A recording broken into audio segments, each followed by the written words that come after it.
Hello and welcome, I'm Thomas Porteous and you're watching NewsX World. Let's take a look at some of the top stories.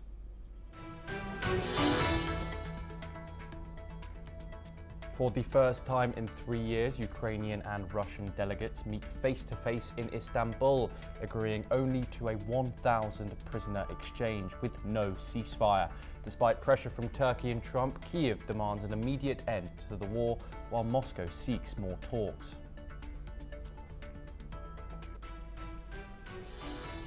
Over 250 Palestinians are killed in Gaza since Thursday as Israel intensifies airstrikes and prepares for a new ground offensive, local health officials say. President Trump wraps up his Middle East tour with no ceasefire deal, but warns of a deepening hunger crisis and calls for urgent aid deliveries. President Trump tears into the US Supreme Court after it blocks his migrant deportation plan, calling it a dangerous day for America. He accuses the justices of stopping him from carrying out his elected mandate.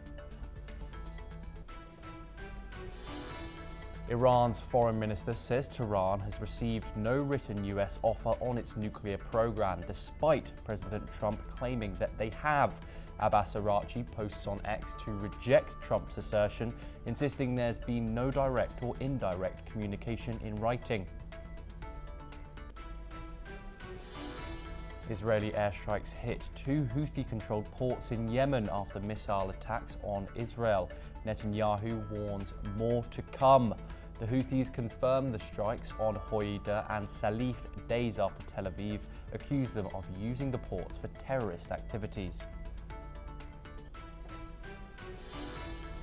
Ousted ex-President Yoon Suk-yeol announces he's leaving the People Power Party as their candidate lags behind Liberal Lee Jae-myung ahead of the South Korean June vote. Yoon's exit adds fresh turmoil to the Conservative camp in a tight and rapidly shifting presidential race.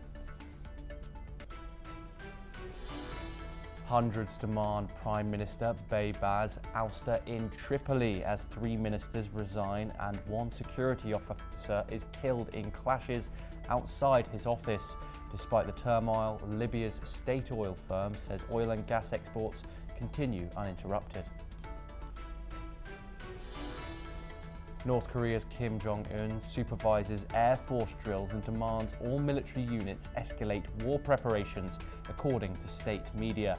He inspects strike and anti-aircraft exercises, urging a breakthrough in combat readiness across the armed forces.